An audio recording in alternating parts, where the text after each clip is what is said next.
ఒకటో రాజుల గ్రంథం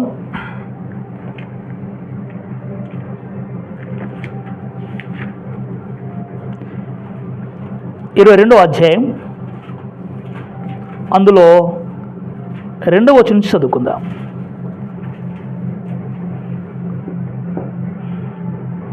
మూడవ సంవత్సరం మందు యూదా రాజైన యెహోషాపాతు బయలుదేరి రాజునొద్దకు రాగా, ఇశ్రాయేలు రాజు తన సేవకులను పిలిపించి, రామోత్గిలోతు మనదని మీరెరుగుదురు.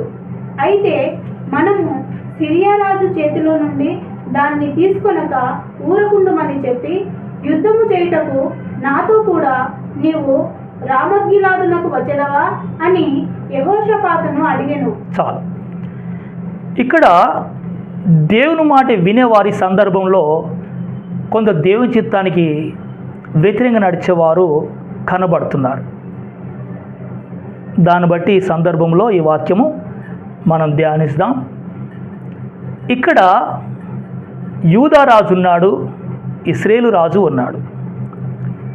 ఇశ్రాయేలు రాజు పేరు ఆహాబు రాజు, యూదా రాజు పేరు యెహోషాపాతు రాజు. ఈ ఇశ్రాయేలు రాజు తన సైన్యంనంతటిని పిలుచుకొని వారితో సమావేశమై వారితో మాట్లాడుతున్నాడు. ఏమని మాట్లాడుతున్నాడంటే, రామోత్గిలాదు అనే ప్రాంతము మన స్వాధీనంలో ఉంది, అది మనది. కానీ సిరియా రాజుతోని మనం ఏమాత్రం యుద్ధం చేయకుండా, ఆ స్థల విషయము మన సొంతం చేసుకోకుండా మనం ఎందుకు ఊరికే ఉంటున్నాం?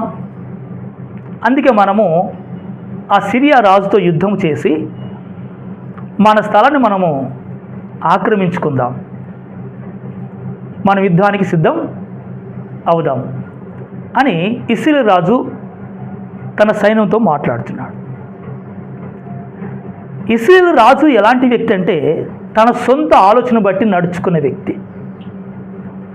ఇంకా ఎక్కువ ఏమని అనుకుంటే కనుక తన భార్య మాట వినే వ్యక్తి. ఇలాంటి పరిస్థితుల్లో యెహోషాపాతు రాజు, ఈయన యూదా దేశానికి యూదా రాజు. యెహోషాపాతు రాజు ఎవరంటే, ఆయన దేవుని యందు భయభక్తులు కలిగి దేవుని చిత్తం ఏదో గ్రహించి ఆ దేవుని చిత్తం తెలుసుకొని ముందుకు అడుగులు వేస్తూ యుద్ధాలైనా తన రాజ్య పరిపాలనైనా దేవుని చిత్తం తెలుసుకొని ముందుకు సాగేవాడు. ఎవరంటే యెహోషాపాతు రాజు. యెహోషాపాతు రాజును ఇశ్రాయేలు రాజు పిలిచాడు. అప్పుడు యెహోషాపాతు రాజు ఇశ్రాయేలు రాజు ముందు నిలబడి పెద్ద సమావేశం ఏర్పరిచారు. అంటే రాజులు కలుసుకుంటున్నారు, రాజులు మాట్లాడుకుంటున్నారంటే దానికి ఒక పెద్ద ఏర్పాట్లు జరుగుతాయి. ఈ రోజు కూడా చూడండి, ఎవరైనా అధికారి, ముఖ్యమంత్రి వస్తున్నాడంటే ఒక ప్రాంతానికి, లేకపోతే అటు సైడ్ ఉన్నటువంటి రాష్ట్రంలో ఉన్న ముఖ్యమంత్రి వస్తున్నారు, లేకపోతే ఎవరైనా కేంద్రంలో ఉన్న మంత్రులు వస్తున్నారంటే వారికి ఒక సభ ఏర్పాటు చేస్తారు. అందరు వినండి, హల్లెలూయా. ఆ సభలో ముఖ్యమైన విషయాలు మాట్లాడుకుంటూ ఉంటారు. ఆ విషయాలు అక్కడ ఉన్నటువంటి ముఖ్యమైన వారు, ప్రజలకు ప్రతినిధులు ఉన్నవారు వినడం, తెలుసుకోవడం జరుగుతుంది. ఇలాగే యెహోషాపాతు రాజు ఇశ్రాయేలు రాజు ఇద్దరు కూడుకొని సమావేశమై అక్కడ మాట్లాడుకుంటున్నారు. ఇశ్రాయేలు రాజు అన్నాడు, మనము రామోత్గిలాదు మీదకి యుద్ధానికి వెళ్ళాలి, మీరు మాతో వస్తారా అని యూదా రాజును అడిగాడు. హల్లెలూయా.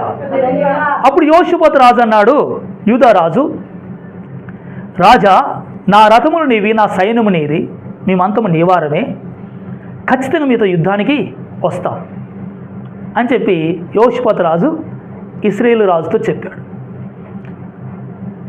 అప్పుడు ఇశ్రాయేలు రాజు దగ్గర ఉన్నటువంటి అనేక మంది ప్రవక్తలు వచ్చి తమ సలహాలు ఇస్తున్నారు. ఆ రోజుల్లో ప్రవక్తలు దేవుని యొక్క ప్రజలు నిలబడి చేస్తుంటే రాజులకు సలహా ఇచ్చేవారు. ఎవరు? ప్రవక్తలు. అయితే ఇశ్రాయేలు రాజు దగ్గర ఉన్న ప్రవక్తలు మాత్రం చాలామంది ఇశ్రాయేలు రాజుతో చెప్తున్నారు, అయ్యా ఖచ్చితంగా మీరు యుద్ధంలో జయం పొందుకుంటారు, ఖచ్చితంగా యుద్ధం చేయవలసిందే, మీరు వెళ్ళొచ్చు, మీకు శుభం కలుగుతుంది అని అందరు రాజు చెప్తున్నారు, ఆయన దగ్గర ఉన్న వారందరూ. యెహోషాపాతు రాజు కొంచెం ఆలోచన చేసే వ్యక్తి కనుక, తొందరపాటు ఆలోచన కలిగినవాడు కాడు కనుక అప్పుడు ఇశ్రాయేలు రాజుతో మాట్లాడుతుండు, రాజా ఒక విషయం నేను మీతో మాట్లాడాలనుకుంటున్నాను అన్నాడు. ఏంటి చెప్పండి అన్నాడు. ఎంబడి యెహోషాపాతు రాజు అన్నాడు, రాజా మీ దగ్గర ఇంతమంది ప్రవక్తలు ఉన్నారు కదా, వీళ్ళు తప్ప ఇంకొకరు ఎవరు లేరంటారా అని అడిగాడు. అప్పుడు ఆహాబు రాజు ఇశ్రాయేలు రాజు ఆలోచనలు పడ్డాడు. ఉన్నాడు, ఒక వ్యక్తి ఉన్నాడు, కానీ అతడు ఎలాంటి వాడంటే ఎప్పుడు కూడా నాకు వ్యతిరేకంగానే మాట్లాడతాడు. ఇశ్రాయేలు రాజు ఏం చెప్తున్నాడు, యథార్థమైన దైవికమైన ఆలోచన అందించే ఒక సేవకుడు ఉన్నాడు, ఒక ప్రవక్త ఉన్నాడు, కానీ అతడు నాకు నచ్చినట్టుగా మాట్లాడాడు. ఎలా మాట్లాడాడు? నాకు అనుకూలంగా మాట్లాడాడు. నేను చెప్పిన దానికి ఊవాలన్నాడు ఆయన. ప్రధానికి ఏమంటాడు? అట్లా కాదంటాడు, అది సరైనది కాదు రాజా అంటాడు. అలాంటి వ్యక్తిని ఎవరైనా ఇష్టపడతారా? నేను మీ మాట వినట్లేదు ఎప్పుడు కూడా, ఎప్పుడో ఒకసారి మీ మాటను అవునని అంటాను, కానీ ఎక్కువ శాతం నేను అనట్లేదు అంటే ఎవరిలో పొరపాటు ఉంది? ప్రవక్తుల పొరపాటు ఉందా, లేకపోతే రాజుల పొరపాటు ఉందా? ఎవరిలో పొరపాటు ఉంది? హల్లెలూయా. రాజు చెప్తూ ఉన్నాడు, అది కాదనుకుంటూ వస్తుండు ప్రవక్త. మిగతా వారేమో అందరూ ఆయనకు సహకరిస్తున్నారు. రాజా మీరు చాలా యుద్ధంలో చాలా నైపుణ్యత కలిగిన వారు, మీరు చాలా రాజ్యాలు జయించారు, మీరు మాత్రం చాలా గొప్పవాళ్ళు, మీరు యుద్ధం చేశారంటే ఖచ్చితంగా జయమే ఉంటుంది, మన ఓటమి అనేది మన జీవితంలో అసలే ఉండదు అని గాలిగొట్టే మాటలు మాత్రం ఇశ్రాయేలు రాజుకు అనేక మంది ప్రవక్తలు అక్కడ మాట్లాడుతూ ఉన్నారు. వాళ్ళందరూ ఎవరు? మళ్ళా లోకంలో మాట్లాడతారు కదా, పప్పు ఉప్పు తిన్నోడు నీ మాటే మాట్లాడతాడు అని అంటారు కదా. ఇతని మాటలు విను, ఇతని దగ్గర ఉన్న వాళ్ళు వీళ్ళందరూ ఈయన మాట మాట్లాడుతున్నారు. ఒక విషయం మనం గుర్తుపెట్టుకోవాలి, ఎవరో మనకేమో మేలు చేస్తున్నారని, ఎవరు మనకు సహాయం చేస్తున్నారని, ఎవరో మనం పక్షంగా మాట్లాడుతున్నారని, మనల్ని బాగా ప్రేమిస్తున్నారని వారి మాట తొందరపాటు పడి పొరపాటున వినొద్దు నువ్వు. Praise the lord. ఎందుకంటే నీలో ఉన్నది వాస్తవమో కాదు వాళ్ళు గుర్తించకుండానే మాట్లాడతారు. తప్పో రైటో ఎరగకుండా నీకు పక్షంగా మాట్లాడి నీకు సపోర్ట్ చేసే పరిస్థితులు ఉంటాయి. 400 ప్రవక్తలందరూ కూడా అహాబు రాజుతో అంటున్నారు, నువ్వు యుద్ధం వెళ్ళి జయం పొందుకొని వస్తావు రాజా, మీరు వెళ్ళండి అని మాట్లాడతారు ఆ సభలో. ఇంకొక వ్యక్తి ఏమన్నాడు తెలుసా? చూడండి వాక్యంలో,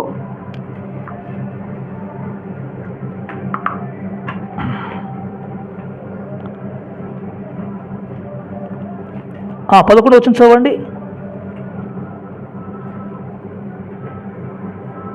కెనయా కుమారుడైన సిద్కియా ఇనుప కొమ్ములు చేయించుకొని వచ్చి వీటి చేత నీవు సిరియానులను పొడిచి నాశనము చేతువని యెహోవా సెలవిచ్చుచున్నాడని చెప్పాను.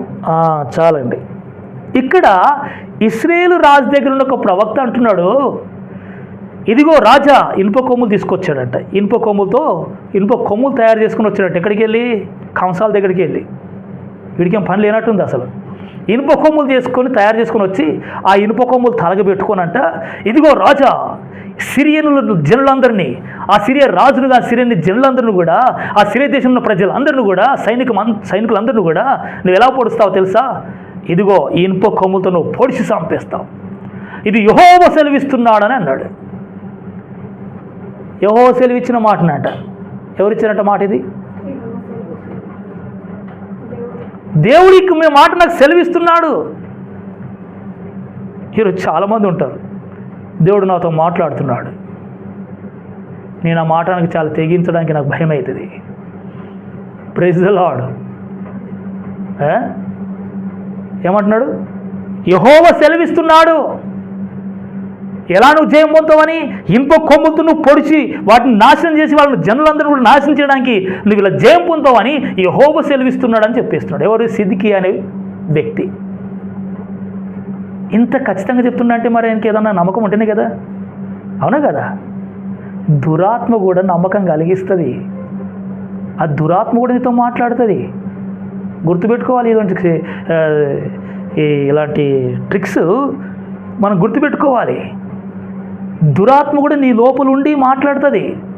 నీ దగ్గర చెవులు వినబడుతుంది. నువ్వు ఆలోచన చేయకుండా, నువ్వు ఆలోచన చేయకుండానే డైరెక్ట్ స్వరం కూడా వినబడుతుంది. అయినా నువ్వు నమ్మొద్దు. ఇతను ఇంత ఖచ్చితంగా మాట్లాడుతున్నాడు. ఎందుకు మాట్లాడుతున్నాడు తెలుసా? అసలైన ప్రవక్త వచ్చి చెప్పిన తర్వాత ఇతడు చెప్పినట్టు చెప్పాడు అసలైన ప్రవక్త.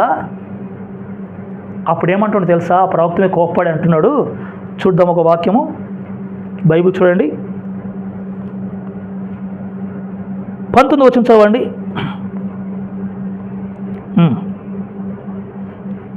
19 వచనం చదవండి. రాజ్యాధిపతులలో ఉన్న కాదు, 22వ అధ్యాయం 19 వచనం. ఏమ్మా నువ్వేం చేస్తున్నావు? యెహోవా సెలవిచ్చిన మాట ఆలకించుము. యెహోవా సెలవిచ్చిన మాట ఆలకించుము. యెహోవా సింహాసనాసీనుడై. సారీ అది కాదండి.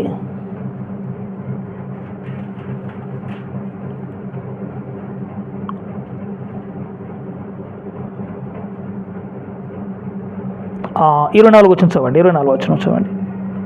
మీకాయా ఇట్లనగా, కెనయా నా కుమారుడైన సిద్కియా అతని దగ్గరకు వచ్చి నీతో మాట్లాడుటకు యెహోవా ఆత్మ నా యొద్ద నుండి ఏ వైపునకు పోయేనని చెప్పి మీకాయాను చెంప మీద కొట్టేశాడు. చాలండి. ఈ సిద్కియా అనే వ్యక్తి అంటున్నాడు, యెహోవా ఆత్మ నాతో మాట్లాడింది, నేను ఉన్నదులు చెప్పేశాను రాజుకి, ఇలా యుద్ధంలో నువ్వు జయిస్తావు, ఇనుప కొమ్ములు కలిగి ఇట్లా పొడిచినట్టుగా నేను చూపించాను. మీకాయా నువ్వు వచ్చి జయం పొందుకుంటే, హల్లెలూయా, నువ్వు జయం పొందుకుంటే దేవుడు నాతో మాట్లాడినట్టు, నువ్వు ఓడిపోతే కనుక దేవుడు నాతో మాట్లాడినట్టే, వెళ్ళు యుద్ధం చేయన్నాడు మీకాయా. అంటే ఈ 400 మంది ప్రవక్తలు చెప్పినట్టు అబద్ధం అన్నట్టుగా మీకాయా ప్రవక్త రుజువుపరిచేశాడు అక్కడ. నెక్స్ట్ ఎంబడి సిద్కియా ముందుకు వచ్చి ఏమంటున్నాడు? యెహోవా ఆత్మ నా యొద్ద నుంచి ఎటువైపు వెళ్ళిపోయింది అంటున్నట్టు. యెహోవా ఆత్మ నమ్మినా లేదు వ్యక్తి? యెహోవా ఆత్మ నమ్మినా లేదా? యెహోవా ఆత్మ నా దగ్గర నుంచి ఎక్కడ వెళ్ళిపోయింది, ఏ వైపుకి వెళ్ళిపోయింది అని మీకాయా ప్రవక్తకు చెంప మీదకి కొట్టింది గట్టిగా. ఎవరు ఈ అబద్ధ ప్రవక్త?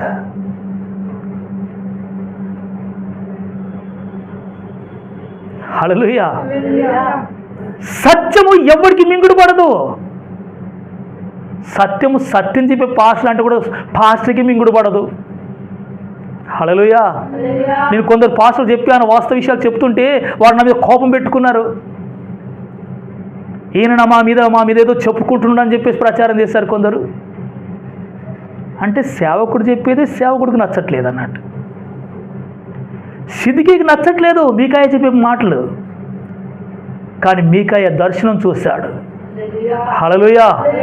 గాలి మాటలు మాట్లాడట్లేదు మీకాయ ప్రవక్త గాలి మాటలు మాట్లాడట్లేదు. యోషిపతు రాజు అన్నాడు, రాజా వీళ్ళు తప్ప వేరొక ప్రవక్త నీ దేశం లేడా అంటే, ఉన్నాడు ఒక వ్యక్తి కాదు, ఎప్పుడు నాకు వ్యతిరేకంగానే మాట్లాడుతున్నాడు, ఆ వ్యక్తిని పిలిపించాను అన్నాడు ఎంబడి యోషిపతు రాజు. అంటే కొంచెం అనుమానం వచ్చింది. ఎవరికి? యెహోషాపాతుకి అనుమానం వచ్చింది. ఎందుకంటే దైవ చిత్తం గ్రహించినాడు కదా, దైవ జ్ఞానం తెలుసుకున్నాడు కదా యెహోషాపాతు రాజు. అహాబు రాజు ఆ దైవ జ్ఞానం లేకుండా ఉన్నాడు. ఆయన ఏది చెడో ఏది మంచో గ్రహించకుండా గుడ్డివాడిలాగా ఉన్నాడు అహాబు రాజు. సొంత ఆలోచన ప్రకారం నడుచుకుంటూ వెళ్ళిపోతున్నాడు. ఆయన హృదయానికి ఏది నచ్చుతుందో, ఏది కరెక్ట్ అనిపిస్తుందో అదే కరెక్ట్ అనుకుంటూ వెళ్ళిపోతున్నాడు. ఇలాంటి పరిస్థితుల్లో యెహోషాపాతు రాజు వచ్చాడు ఈయన పక్షంగా యుద్ధం చేయడానికి, కానీ ఆలోచన చేశాడు, దైవ జ్ఞానంతో విచారించాడు. అందరు ఇతని మాట మాట్లాడుతున్నారు, వాస్తవానికి ఎవరు కూడా మాట్లాడటం లేరంటారా అని కొంచెం ఆలోచన వచ్చి, ప్రైజ్ ద లార్డ్, ఇంకెవరు లేరా రాజా అంటే, ఉన్నాడు అని అన్నాడు. అతను పిలిపించలేదు రాజు. పిలిపించండి అని అన్నాడు. పిలిపించనున్నప్పుడు వెళ్ళాడు ఒక వ్యక్తి ఆ రాజుని, ప్రవక్తను తీసుకురావడానికి. వెళ్ళినప్పుడు ఆ ప్రవక్త ఏం మాట్లాడుతుందో తెలుసా? మీకాయ ప్రవక్త, అసలైన ప్రవక్తతోని చూద్దాం.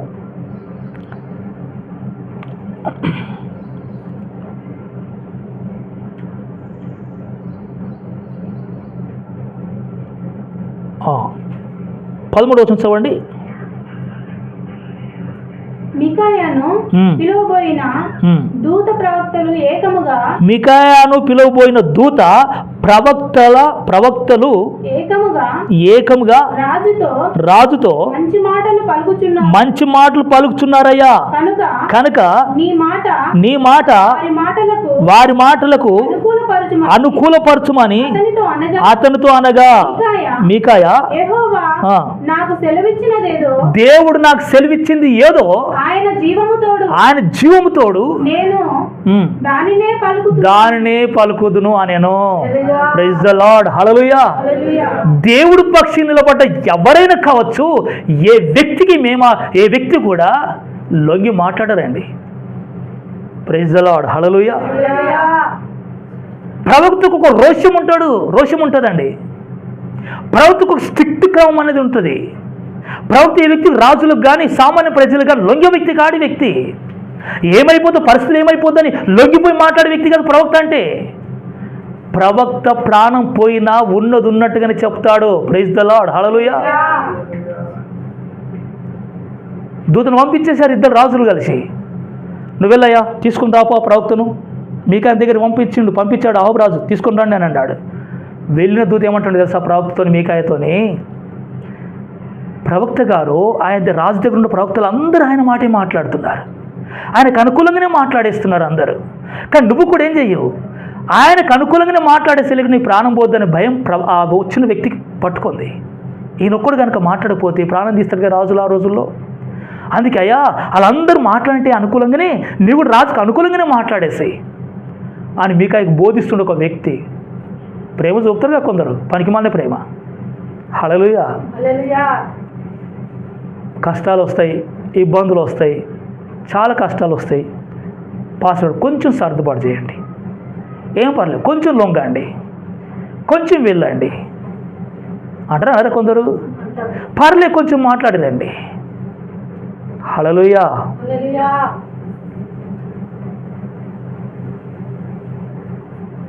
అప్పుడు ఏమనుకుంటారు వాళ్ళు, ప్రజలు ఏమనుకుంటారు, రాజు ఏమనుకుంటాడు, ఓహో ఇతనికి ఏదో లాభము నష్టమవుతున్నట్టుంది, అందుకే నా దగ్గరకు వచ్చి బతులాడుతున్నాడు. మీకాయ ప్రవక్తలు అంటారా అన్నారా? అప్పుడు దేవుడు నామం అవమానపరచబడదా మహిమపరచబడదా? ఇతడు దేవుడు పక్షంగా ఉన్నాడు కనుక దేవుడి నామం ఫస్ట్ అవమానపరచబడుతుంది. హల్లెలూయా. అలాంటి మనస్తత్వ వ్యక్తిని ఒక క్షణమైన మేము లోబడమని పౌలు గారు పత్రికలు రాస్తున్నాడు. దేవుని చిత్తం లోబడిన వ్యక్తికి మేము ఒక్క క్షణం మాత్రమే కూడా లోబడలేము. మేము దేవుని చిత్తంకు లోబడే వ్యక్తికి లోబడాలా, దేవుని చిత్తం వ్యతిరేకంగా నడిచే వ్యక్తికి లోబడాలా? ప్రైజ్ ద లార్డ్, హల్లెలూయా. ఆ రోజైనా ఈ రోజైనా దేవుని చిత్తానికి అనుకూలంగా ఉన్న ప్రతి వ్యక్తి ఒక్కడైనకొచ్చు ఆ వ్యక్తికి లోబడాలి, కానీ 10 మందికి లోబడక జాగ్రత్త. Praise the lord, hallelujah. Micaiah ప్రవక్త అంటున్నాడు, నా జీవము తోడు, యెహోవా జీవము తోడు, నేను ఎవరికి అనుకూలంగా మాట్లాడినా దేవుడు ఏది చెప్తే నేను అదే చెప్తా. ప్రైజ్ ద లార్డ్, హల్లెలూయా, హల్లెలూయా. ఈ రోజు నీకు చచ్చిపోయేంత వరకు ఉండాలి, బ్రతికేంత కాలం ఉండాలి నువ్వు. ఇదే లేకపోతే నువ్వు మధ్యలో అడ్రస్ లేకుండా వెళ్ళిపోతావు. ప్రైజ్ ద లార్డ్, హల్లెలూయా. ఇంత కన్ఫర్మ్గా మీకా ఎందుకు మాట్లాడుతాడో తెలుసా? ప్రార్థించాడు. ఇశ్రాయేలు రాజు, మా రాజు యుద్ధంకి వెళ్తున్నాడు రామోత్ గిలాద్ మీదకి. అక్కడ జయం పొందుకుంటాడైనా జయం పొందుకోడా అని రహస్యంగా ప్రార్థన చేశాడు మీకాయ ప్రవక్త. హల్లెలూయా. ప్రార్థన చేసినప్పుడు దేవుడు దర్శనం చూపించాడు. ఏమి జరగబోతుందో ఇశ్రాయేల్ దేశంలో, రాజకీయం సంభవించబోతుందో, రాజు యొక్క ప్రయత్నాలు యుద్ధం చేయాలన్న నిర్ణయాలు ఎంతవరకు వాస్తవమో కాదన్న సంగతి దేవుడు ప్రవక్త చూపించాడు యథార్థంగా. అందుకని గట్టిగా మాట్లాడుతున్నాడు, ఎవరిని లొంగి ప్రసక్తి లేదని చెప్పి. ఆ విషయం మనం చదువుకుందాం, ఒకసారి చూసుకుందాం. వాక్యం చూడండి.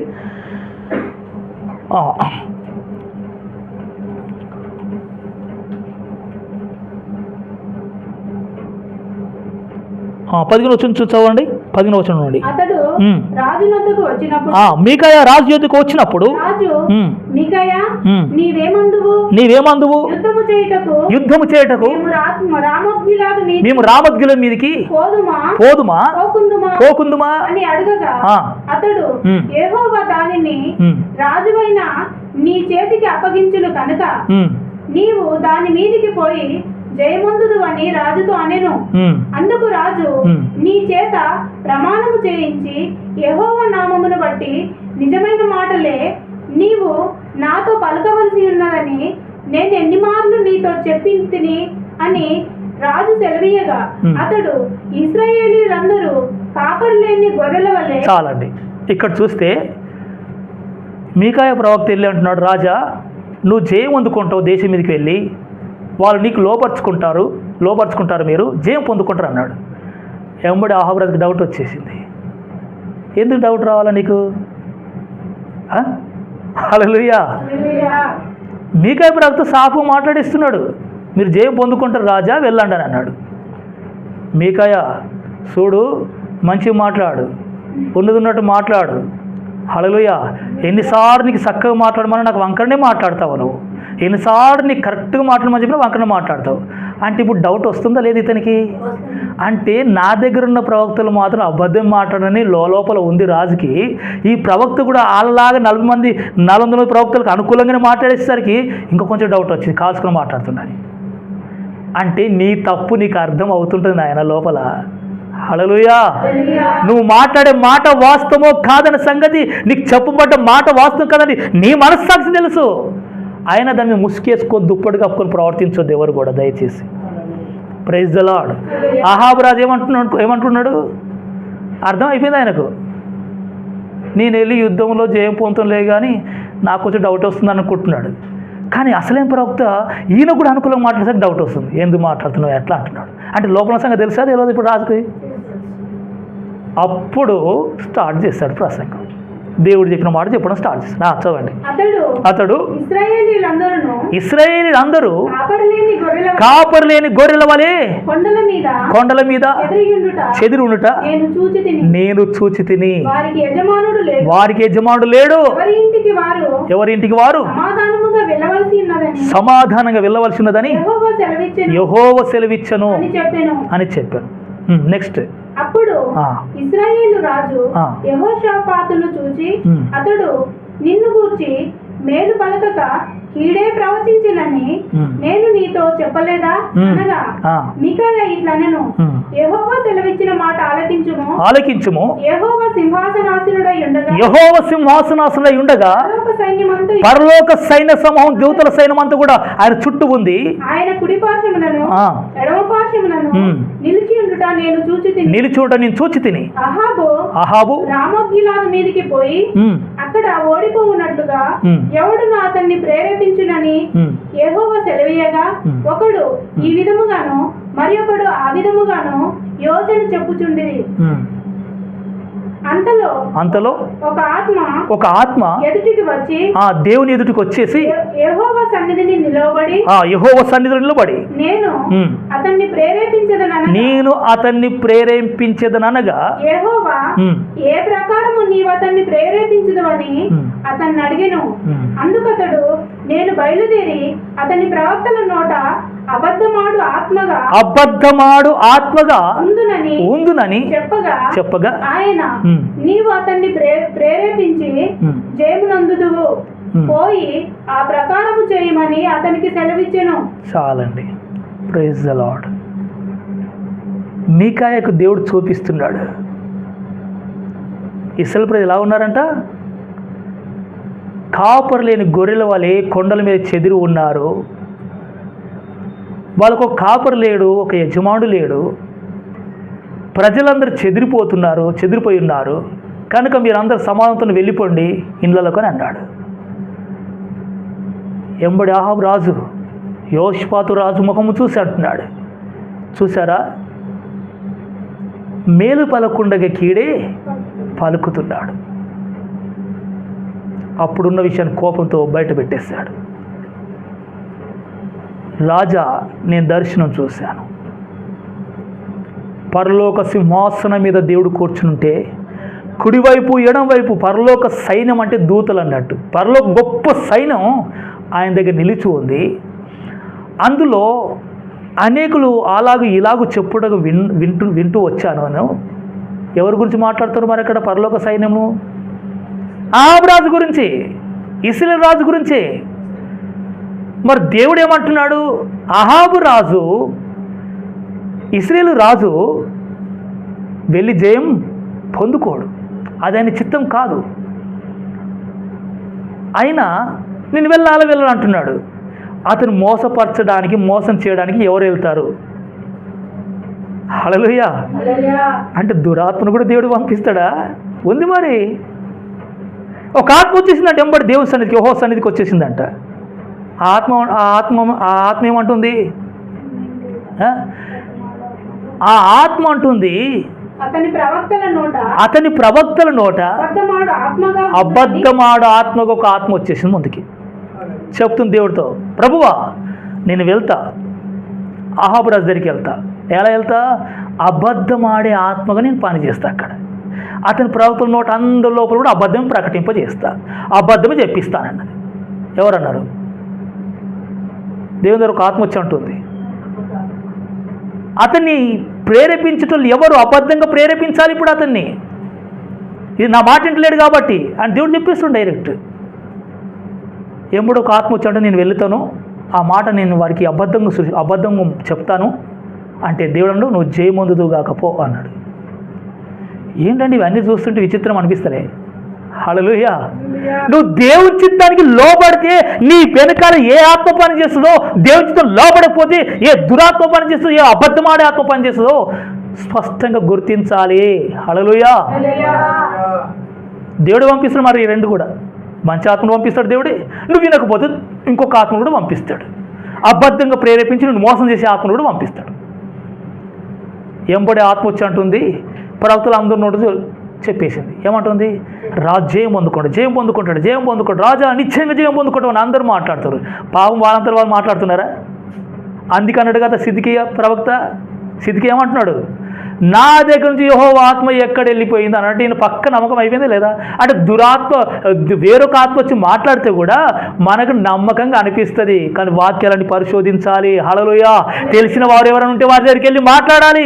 పాస్టర్ గారు ఇది నిజమా కాదా, ఇది నాదో ప్రేరేపణ జరుగుతుంది, ఎవడు నాకు వచ్చి చెప్పాడు, ఇది వాస్తవమా కాదా, బైబిల్ ఉందా లేదని నువ్వు తర్కించాలి. తర్కించకపోతే మోసపోయేది ఎవడో కాదు, నువ్వే. మోసపోయారు కొందరు దేవుని బిడ్డలు. నేనేం చేస్తా? ప్రయత్నం చేశాను. Praise the lord. హల్లెలూయా. ఇది అక్షరాల ఈ రోజు జరుగుతుంది, ఆ రోజు కూడా జరిగింది.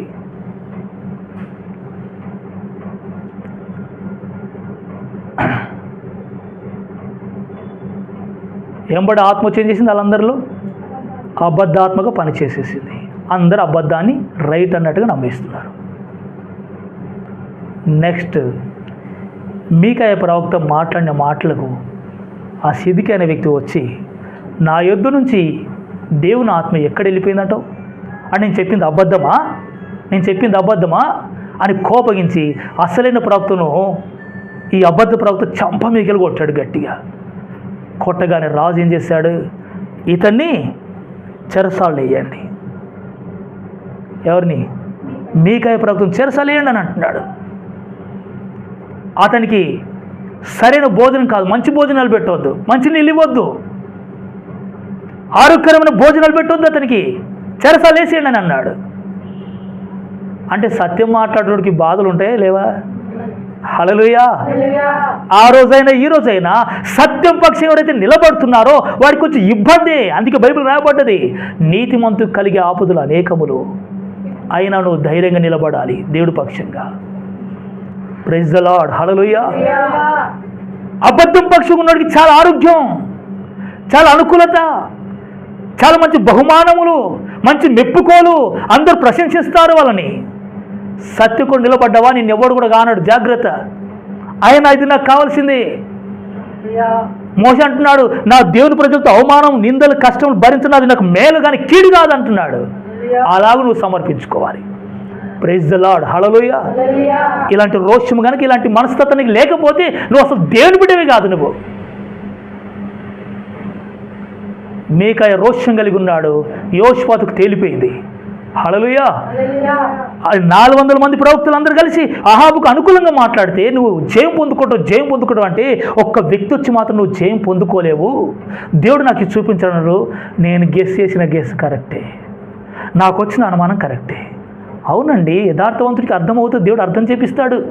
సిచ్యువేషన్ ఎలా మారుతుందో, ఎవడు అబద్ధికుడో, ఎవడు సత్యవంతుడో, ఎవడు కల్పిస్తుండో, ఎవడు స్వార్థం కొరకు మాట్లాడుతున్నాడో, కొందరు నాశనం చేయడానికి ఎవరిని సైతం ప్రేరేపిస్తుందో ఆ విషయాన్ని కూడా యథార్థవంతులకు తెలుసు. యథార్థవంతులు కాకపోతే నీకు అర్థం కాదు. ప్రైజ్ ద లార్డ్, హల్లెలూయా. నీ వాక్యం గ్రహించాలి, దేవుని చిత్తం స్పష్టంగా గుర్తెరగాలి. ఎంబడి మరి అప్పటికైనా యోషపాతు వెళ్ళిపోవాలి కదా. అవునండి, న్యాయంగా యోషపాతు రాజు వెళ్ళిపోద్దా? ఇంత స్పష్టంగా దేవుడు దర్శనం చూపించిన విషయాన్ని స్పష్టంగా అబద్ధాత్మ దేవుడు పంపించేశాడు ఇక్కడికి. అబద్ధాత్మ వచ్చి ఇప్పుడు రాజు యొక్క ప్రవక్తల మధ్య అందరూ అబద్ధాత్మగా పనిచేసింది. ఇంత స్పష్టంగా ప్రవక్త చెప్పిన తర్వాత యోషరాజు బయటికి వెళ్ళిపోవాలని వెళ్ళొద్దు, తన దేశానికి వెళ్ళాలి ఖచ్చితంగా. అయినా బుద్ధి జ్ఞానం లేకుండా ఏం చేశాడు? అబద్ధికుడితోనే మంచి కలిసిపోయి అంటున్నాడు అహాబురాజు అంటున్నాడు, ఇదిగో నేను మారువేషం వేసుకో. నీకెందుకురా మారువేషం వేసుకోవడానికి? నేను మారువేషం వేసుకొని యుద్ధంలోకి వస్తా, బయలుదేరుతా, నువ్వైతే ఉన్నదుంటుందిగా అంటున్నాడు యోషపాతు రాజును. 400 ప్రవక్తలందరూ కలిసి నీ మాట నువ్వు జయం పొందుతావు, యుద్ధంలో జయం పొందుకోవటం అన్న తర్వాత నువ్వు మారువేషం వేస్తానని మనసు నీకెందుకు రావాలా? రావాలన్నా రావద్దా? రావద్దు కదా, నీకు అంతకు అనుభవం అయిపోయింది కదా. ఏమంటున్నాడు? నేను మారువేషం వేసుకుంటా. బాబు, నువ్వన్న మాట నీకే నమ్మకం లేకపోతే నువ్వు బతికెందుకురా బాబు? అసలు నువ్వు రాజు ఉండేందుకు అసలు వేస్ట్. అందుకే దేవుడు మాట్లాడాడు, నా ప్రజలందరూ కాపరులని గొర్రెల వాళ్ళు ఉన్నారు, వాళ్ళు కొండ మీద చెదిరిపోయిన గొర్రెల వాళ్ళు ఉన్నారు, మీరందరూ వెళ్ళిపోండి, యుద్ధమొద్దు పాడొద్దు అని అన్నాడు. మీకాయ అంటుంటే వింటున్నాడా అహాబురాజు? కొందరు మొండోళ్ళు చెప్తున్నారు, యథార్థం చెప్తున్నారు, అబద్ధం చెప్తూ మాత్రం చక్కగా వింటారు, ఇదే సత్యం అన్నట్టు వింటారు. అది లోకంలో కావచ్చు, దేవుని బిడ్డల మధ్యలో కావచ్చు. ఇలాంటి దురాత్మ కొందరు ఒప్పింపజేస్తూ ఉంటుంది. నమ్మదు ప్రియమైన దేవుని బిడ్డలారా, నమ్మద్దు, ఎవరు నమ్మద్దు. వాడెవడో వాని సంగతి మనకు తెలుసుకొని ఉండాలి. వాడేమైనా కష్టపడ్డాడనా, ఏమైనా ప్రయాసపడ్డా, మా గురించి ఆలోచించేటోడు ఎప్పుడైనా ఆ వ్యక్తి ఎలా ఉన్నారో, మాకు క్షేమంగా ఉన్నారా, బాధలు ఉన్నారా, కష్టాలు ఉన్నారా అని మా కష్ట దుఃఖాలు తెలుసుకున్నాడన్నా మాకు చెప్పేటోడు అని ఆలోచన కొంచెం కూడా ఉండకూడదా? హల్లెలూయా.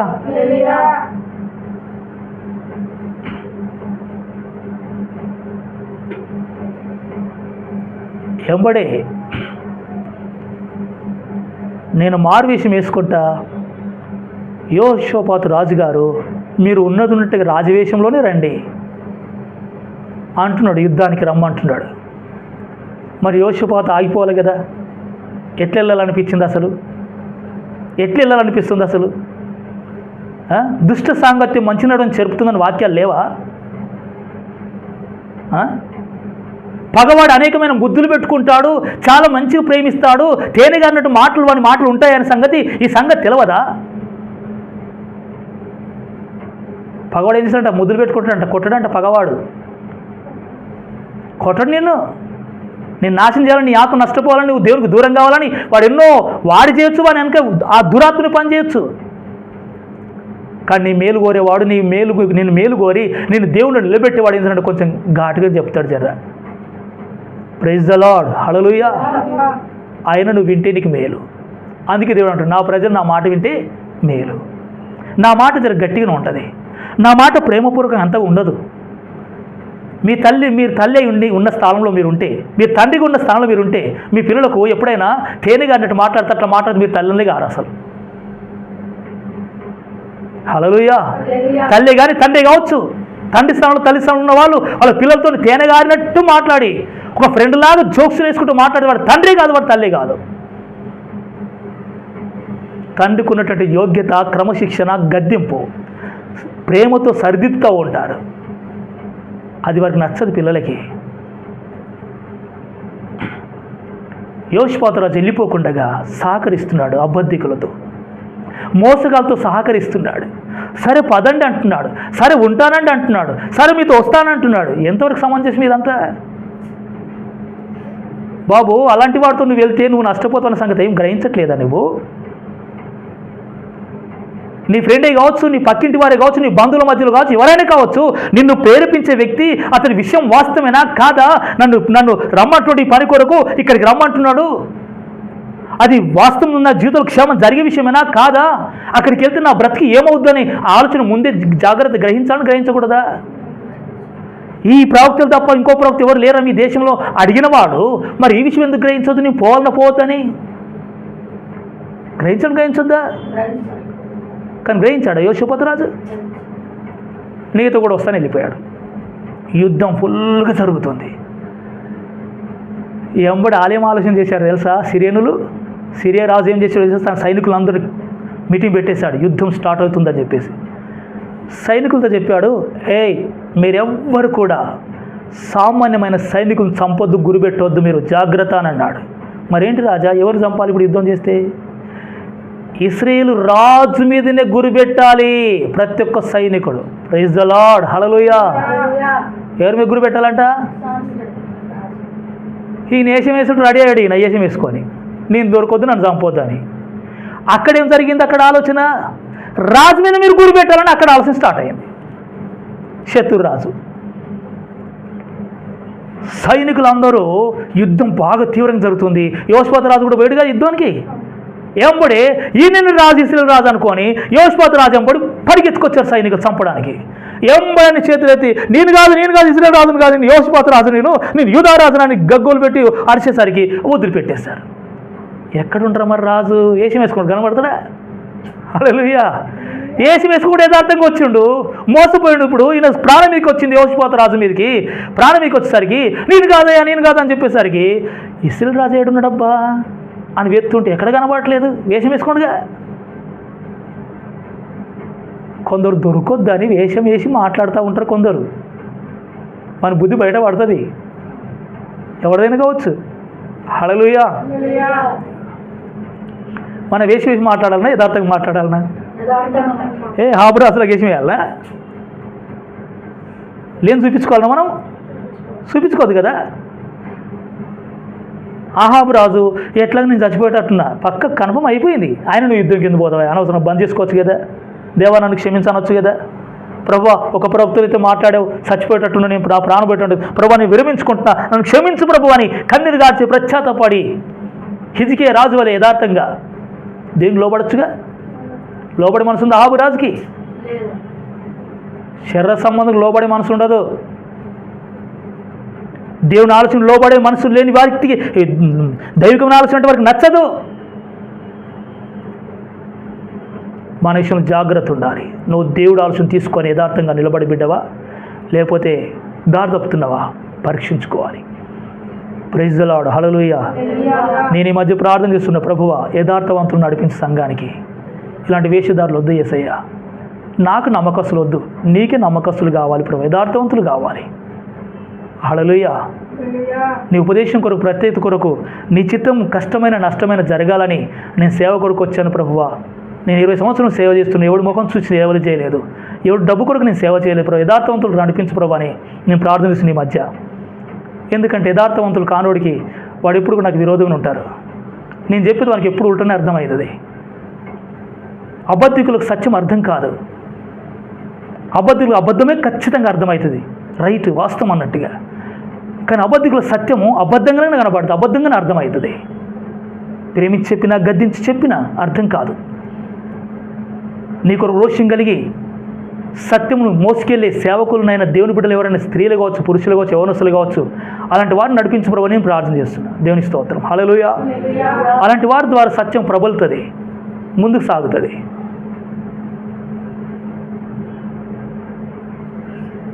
వెంబడే సైన్యం వెతుతా ఉన్నారు. సిరియా రాజు యొక్క సైనికులు వెతున్నారు. రాజు ఎక్కడుండి అసలు ఇక్కడ ఈ సైన్యం మధ్యలో వెతుతా ఉన్నారు. ఒక వ్యక్తి గురి చూడకుండానే గట్టిగా బాణం గట్టిగా తీసి కొట్టాడంట. కొట్టంగానే వాడి బాణం చక్కగా వెళ్ళి ఎక్కడ పోయింది? ఇశ్రాయేలు రాజు దగ్గరికి, అహాబు రాజు దగ్గర పోయి ఎక్కడైతే కవచం ఉందో సందు, ఈ ఛాతి మీద బాడి ఉంటుంది, యుద్ధ కవచం ఉంటుంది కదా, ఆ సందులకి టక్కున దిగిందంట. ఎంబడే ఇదిగో నేను చనిపోతున్నా, ఎంబడి యుద్ధం రథం మలపండి. రథసారుతో చెప్తున్నాడు అహాబు రాజు, యుద్ధం నుంచి బయట తీసుకెళ్ళిపోయినాను. రక్తం గారుతుంటే రథంలో మడుగయిందట రక్తం.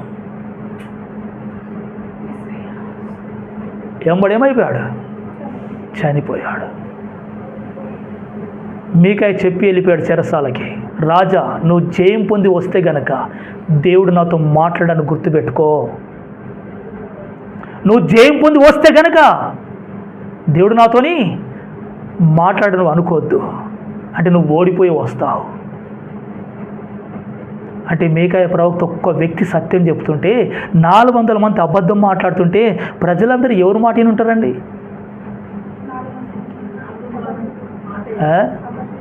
కన్ఫ్యూజ్లో ఉండరా జనాలు? ఒక్కరి మాట వింటారా, లేక 400 మాట కరెక్ట్ అంటారా? 400 ప్రజల మాటలే కరెక్ట్ అంటారు కదా. ఆనాడు ఏలియా కాలంలో కూడా ఇదే జరిగింది కదా. ఏది ఒక్క రోషం కలిగి దేవుడి పక్షం నిలబడి ఉంటే, అహాబు రాజు పక్షం ఎంతమంది ఉన్నారు? 400 మంది ప్రవక్తలు ఉన్నారు, బయలు ప్రవక్తలు. ప్రజలు కన్ఫ్యూజ్లో ఉన్నారు. ఈయన చెప్పిన సత్యమా, ఆయన చెప్పిన సత్యమా? 2 తలంపుల మధ్యలో ప్రజలు ఉన్నారంట ఆ రోజు ఉండొచ్చు దేవుని ప్రజలు 2 తలంపుల మధ్యలో. ఈరోజు సత్యవాక్యం వింటున్న నీకు 2 తలంపులు ఉండకూడదు. వాసన గుర్తించే కృప నువ్వు దేవుని నుంచి పొందుకోవాలి. ప్రైజ్ ది లార్డ్, హల్లెలూయా. నిజమేదో అబద్ధమేదో గుర్తించే జ్ఞానం దేవా నాకు ఇయ్యు అని దేవుణ్ణి అడగాలి నువ్వు. అబద్ధం పక్షం 100 మంది అయినా 1000 మంది అయినా, సత్యం పక్షం ఒక 2 ఉన్నా ఆ 2 గుర్తుపట్టే కృప నాకు ఇవి యేసయ్యా అని అడిగితే నీ క్షేమం. Praise the lord. దేవుడు చిత్తము కానిది నువ్వు పరిగెత్తు ఉంటే, దేవుడి చిత్తం కాని స్థితిలో నువ్వు వెళ్ళిపోతూ ఉంటే, దేవుడి చిత్తం కాని స్థలంలో నువ్వు వెళ్ళి ఆరాధించడానికి ఉంటే గనక, దేవుడి చిత్తం కాని స్థితిలో వెళ్ళిపోతే గనక నీ శరీరం బాగానే ఉంటుంది, ఆరాధన బాగానే ఉంటుంది, కానీ నీ ఆత్మ మాత్రం నశించిపోవడం ప్రారంభమవుతుంది. అహాబు రాజు దేవుడికి ఆలోచన ఇచ్చే వ్యక్తి కాడు, దేవుడికి లోబడే వ్యక్తి కాదు, దైవిక ఆలోచనకు తన శిరస్సు వంచే వ్యక్తి కాడు, తన హృదయం దేవునికి ఆలోచన ముందు తలదించుకునేవాడు కాదు. యోషపాతు దేవునికి యథార్థవంతుడిగా బ్రతుకుతున్నాడు కనుక దేవుడు ఆ మరణాన్ని తప్పించేశాడు. ఆ మరణంలోనికి వెళ్ళిపోయినా దేవుడు తప్పించేశాడు, కనికరం చూపించాడు యోషపాతు రాజు మీద. ఆ సైనికులు పరిగెత్తుకుని వస్తాడు, ఈయన ఇశ్రాయేలు రాజు అనుకొని, అయ్యా నేను ఇశ్రాయేలు రాజును కానని వదిలిపెట్టేశారు. కానీ వెతికినా దొరకలేడు కదా ఇశ్రాయేలు రాజు. ఎంబడే దేవుడు ఏం చేశాడు? ఆ వ్యక్తికి ఆ ఆలోచన దేవుడు పెడతాడు అంతే. ఏ విధంగా చంపేస్తాడు. నువ్వు ఏ మూలకున్న దేవునికి అసాధ్యం అంటే ఏమనుందా? ఒకసారి గురి చూడకుండా బాణం గట్టిగా ఇసిరినప్పుడు ఆ చక్కగా ఎవరి దగ్గర పోయింది అది బాణం? అహాబు రాజు దగ్గర పోయి చేతి దగ్గర ఉన్న కవచం సందు దగ్గరికి వెళ్ళి అందరినీ గుచ్చుకుంది. ఎంబడి రథంలో పడిపోయాడు. నన్ను యుద్ధం నుంచి బయట లాకపో, రథం తీసుకెళ్ళి బయటికి అని సైన్యాధిపతితోని రథసారథితో చెప్పాడు. బయట తీసుకెళ్ళాడు. ఆ రథంలో రక్తమంతా మడుగైపోయింది, చనిపోయాడు. ఆ రథం కడగడానికి వాగులకు తీసుకెళ్ళాడు. ఆ రక్తమును కుక్కలు వచ్చి నాకేయంట. ఇది దేవుని యొక్క ప్రవక్త యోహు ప్రవక్త చెప్పాడు నీకు సంభవించే పరిస్థితి. ఎందుకు తెలుసా? నాబోతు రక్తమును ఎక్కడ కుక్కలు నాకాయో అక్కడ నీ రక్తం కూడా కుక్కలు నాకుతాయి అన్నాడు దేవుడు. ఒక వ్యక్తి కీడు చేస్తే నీకు కూడా కీడు జరుగుతుంది, జాగ్రత్త. అదే లెవెల్లో ఒక వ్యక్తి మీద నువ్వు ఎంత కక్ష పెట్టుకుంటున్నావో, ఎంత ద్వేషం పెట్టుకుంటున్నావో నీకు ప్రమాదం ఉండే పరిస్థితి గుర్తుంచుకో అని వాక్యం ద్వారా మనం నేర్చుకుంటున్నాం. నాబోతు తోటను కూరగాయల తోటలుగా, ద్రాక్ష తోటను కూరగాయల తోటలుగా మార్చిన ధన్యుడు, గొప్పవాడు ఆహాబు రాజు. దానికి ప్రతిదండన జరిగింది. దాని కొరకు నాబోతు ప్రాణం పెట్టాడు. తన తోటను రక్షించుకోవడానికి, సత్యం రక్షించడానికి ప్రాణం పెట్టిన పర్వాలేదు. అలాంటి వారి కొరకు దేవుడు చూస్తుండే. కానీ తన స్వలాభం కొరకు, తన సొంత స్వార్థం కొరకు, తన పేరు కొరకు, తన ఇష్టానుసారం జరగాలని ఒక్కొక్కరు స్వార్థంతో పరిగెత్తే గనక అలాంటి వారికి నష్టం ఉందని మనం గుర్తుపెట్టుకోవాలి. ప్రభు, నేను బ్రతికిన రోజులు కొద్ది రోజులైనా నేను యథార్థవంతున్నై బ్రతికి నేను చనిపోవాలి తప్ప మోసగాన్నై, అబద్ధికున్నై, స్వార్థపరున్నై, ఎవరినో మోసం చేద్దామని, ఎవరినో బాధ పెడదామని ఇలాంటి స్థితి నాకు వద్దు యేసయ్యా.